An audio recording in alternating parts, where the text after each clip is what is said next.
Good afternoon. This time that I've been here, back home, New York, Jersey, it's been such an uplifting moment for me. I live in Atlanta now, and to save myself and my children, I had to move from home and found a home in Atlanta. I was 11 years old. The little girl was 11 when he raped her mouth.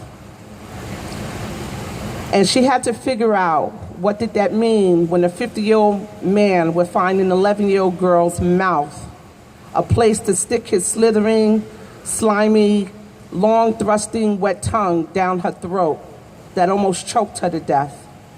And then to try to figure out, where do you place all that? I'm 11. Why are you even interested in doing something like that to an 11-year-old girl? Who do I tell? I don't even know that there's someone I'm supposed to tell. How do I explain what he just did to me? And he continued to do that to me, taking me in the kitchen, taking me in the bathroom, just taking me wherever.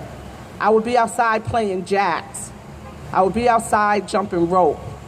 And I had to always remember not to get caught in the house by myself. But I was a kid, so of course I forgot. I forgot to protect myself when I went back into the house by myself. Because see, in my day, we played outside a lot. We didn't have computers. We didn't have those things. I'm still technologically not functioning. So it was difficult for an 11-year-old girl, for a 12-year-old girl, to manage what this grown man was doing to me, to manage how to protect the other people. But my biggest fear was for no one to find out.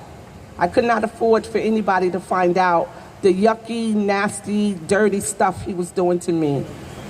The innocence and the playfulness that I once had was now replaced with embarrassment, shame, and fear.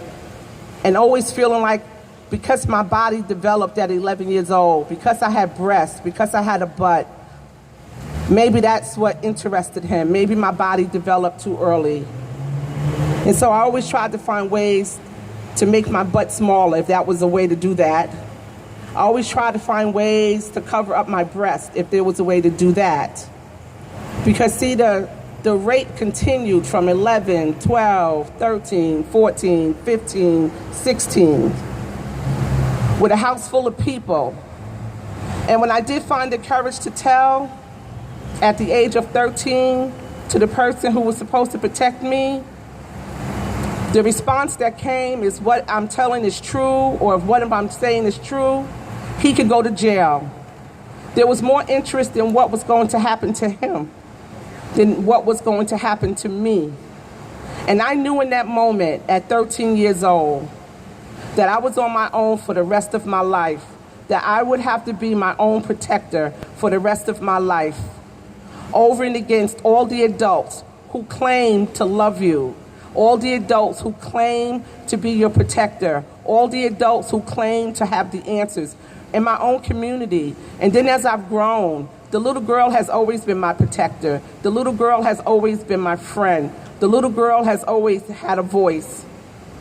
She never allowed the rape of her body, the rape of her mouth, the rape of her spirit to suffer. She found ways to protect herself. Her family was storytellers. She learned a long time ago how to become a storyteller. Because see, in my family, storytelling got you attention. If you could tell a great story with some humor, you got attention after 23 kids is in the family. So I learned how to tell stories very well. And I learned how to find a sense of humor real quick. And I learned how to put myself in school and get involved in activities. And I became the top track star, as I call myself, the track star, in Jersey. I loved hearing my name over the intercom, to hear LaVon Morris. She broke this record last weekend, right over in New York Armory. LaVon Morris did this, LaVon Morris did that. I loved hearing my name, because hearing my name let me know I was still here. Let me know that even though he was still raping me when I go home, but here I could find some sense of space, some sense of peace, some sense of safety, even though I couldn't tell any adults what he was doing to me. And I still don't always speak about my sexual assault, but as a grown woman, as I grew, I met a wonderful man, got married, had 3 wonderful children. And then that black man tried to kill me. That black man shot me 4 times in front of my 3 beautiful babies.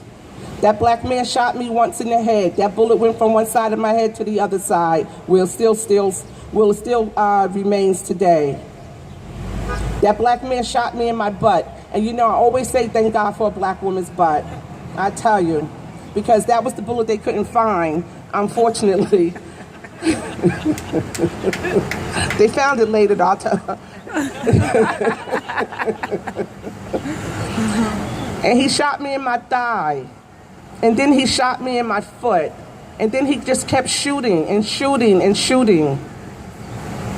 And 4 bullets hit me. And I stand here today with a bullet in my head and a bullet in my foot. And my children, who were 14, 7, and 4, their names are Marquise, Corey, and Sharia. And they are my true heroes. That's who I give honor to. That's why I speak out, because I had to. I had to find ways to break the generational cycle. Not just the curse, but just the whole cycle in my family of violence. The cycle of no one talking about this in our communities. The cycle of figuring out how, as a black woman, I'm going to stand up against the culture of what taught me was to love a black man, but it's the black man that's killing me. How do I do that? How do I keep protecting the black man who won't protect me? How do we go back to our communities today and we always have to protect the black man from the brutalities of the police?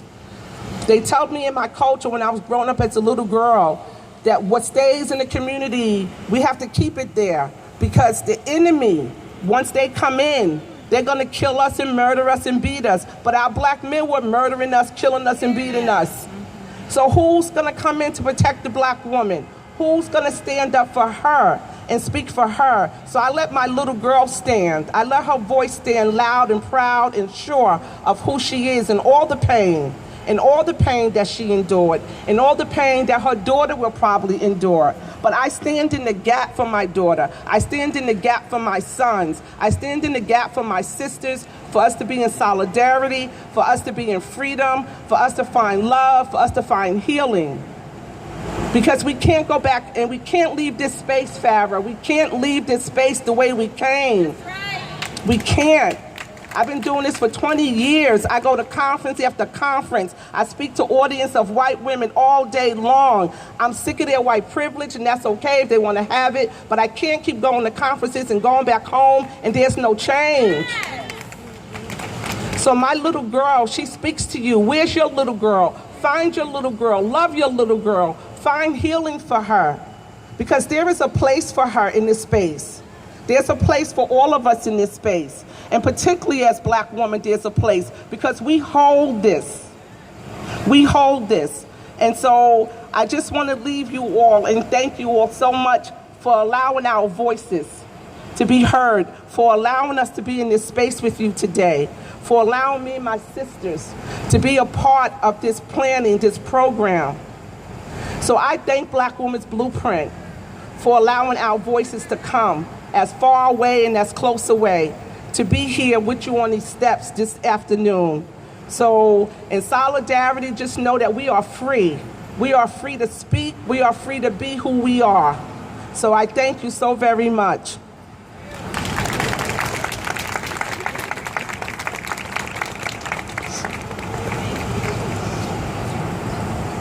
LaVon. Sister, we see you, we honor you, we thank you. Today has most certainly been an expression of freedom through connected liberation. Many little girls broke free today, and you had a part in that process.